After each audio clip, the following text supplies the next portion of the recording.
बिना भजन के कुछ भी कर लो, परिणाम में आपको विपत्ति भोगनी पड़ेगी। हनुमान जी महाराज कहे, हनुमंत विपत्ति प्रभु सोई, जब तो सुमिरन भजन न हुई।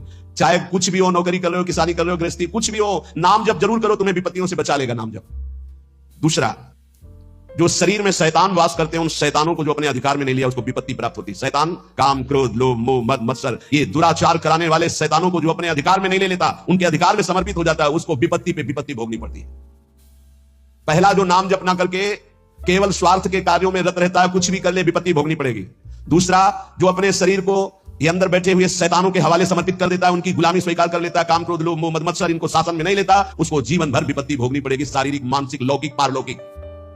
तीसरा, जो मृत्यु की तैयारी नहीं करता, उसे विपत्ति ही विपत्ति भोगनी पड़ेगी। मृत्यु की तैयारी कई बार चर्चा हो चुकी है। मृत्यु की तैयारी, यहां जीने की आशा में सब लगे हुए हैं, लेकिन मृत्यु की तैयारी कौन कर रहा है? भाई जो गुरु कृपा पात्र है वो मृत्यु की तैयारी कर रहा है। नहीं, सब बैंक बैलेंस की तैयारी कर रहे हैं, सब नाना प्रकार के भोग इकट्ठे करने की तैयारी कर रहे हैं। तुम्हारे बाप बाबा तुम्हें इतना कमा के नहीं देंगे कि तुम बैठे बैठे खाओ, तो तुम कमा के जब इतना जाओगे ना, तो ये बैठे बैठे इतना उपद्रव करेंगे कि जेल जाएंगे, नरक वाले काम करेंगे।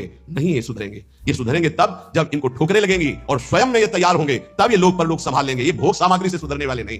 अगर आप सोचते हो अपने परिवार को मैं इतना भोग सामग्री इकट्ठा कर दूंगा सुखी हो जाएंगे, तो अपने परिवार की दुर्गति का स्थान बना करके जा रहे हो। परिवार को सतमार्ग, धर्मयुक्त बनाकर जाओ तो सुखी रहेंगे। अधर्म से कमाए हुए धन से परिवार को सुखी करने की चेष्टा करने वाला हर समय विपत्ति में ही फंसा रहेगा समय आने का।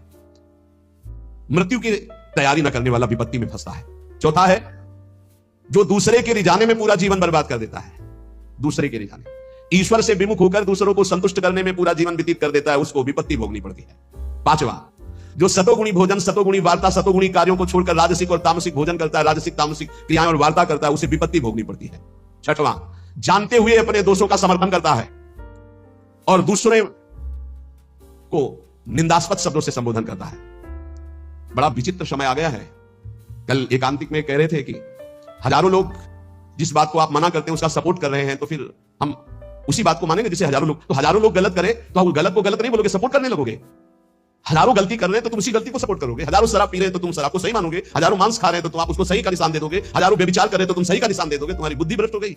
धर्म शास्त्रों के विरुद्ध आचरण करने वाले चाहे करोड़ों हो जाएं तो भी उसका विरोध होता रहेगा। अगर अंदर से आप विरोध करोगे तो निकल जाओगे दुर्गुणों से। यही बात करें, अपने दोषों का समर्थन करने वाले की दुर्गति होती है, विपत्ति में फंसता है।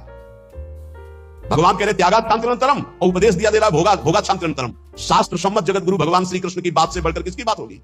ब्रह्म ऋषि जन भगवान की ही तो दी हुई बातों का अनुभव करके बोलते हैं। ये कौन सी रीति चल गई है? मनमानी आचरणों को साधना कहा जाता है। अपने दोषों का समर्थन करके उसे कहा जाता है वो पुराने जमाने की बातें थी, अब ये बातें माननी पड़ेगी। नहीं, ये 6 बातें जिनमें हैं उनको विपत्ति भोगनी पड़ेगी। करते सुख के लिए परिणाम दुख मिलता है। जो आनंद की प्राप्ति करना चाहते हैं वो जगत में नहीं है, वो प्रभु में है। इसलिए सहनशील बनो। आए हुए अंदर काम वेग को, क्रोध वेग को, लोभ के वेग को सहना सीखो। जो सहन करता है वही साधक है, जो सहन कर जाता है वही महात्मा है। जो अपने दोषों का शोधक है, शोध कर दोषों का त्याग करता है, वही जगत का उद्धार करने वाला महात्मा बनता है। याद रखना, जो प्रभु के उपदेश से विलक चलता है वो कभी महात्मा नहीं हो सकता, वो इंद्रियों का गुलाम हो सकता है। प्रभु की आज्ञा के विपरीत चलने वाला कभी महात्मा नहीं हो सकता है। ये महापुरुषों की वाणी है। हम तुम्हें एक ऐसा मार्ग बताते हैं जिस मार्ग में चलने से बहुत जल्दी आप ईश्वर के समीप पहुंच जाओगे। वो नाम जप करते हुए किसी से और ईश्वर से भी कोई चाह ना रखना, बहुत जल्दी भगवत प्राप्ति हो जाएगी।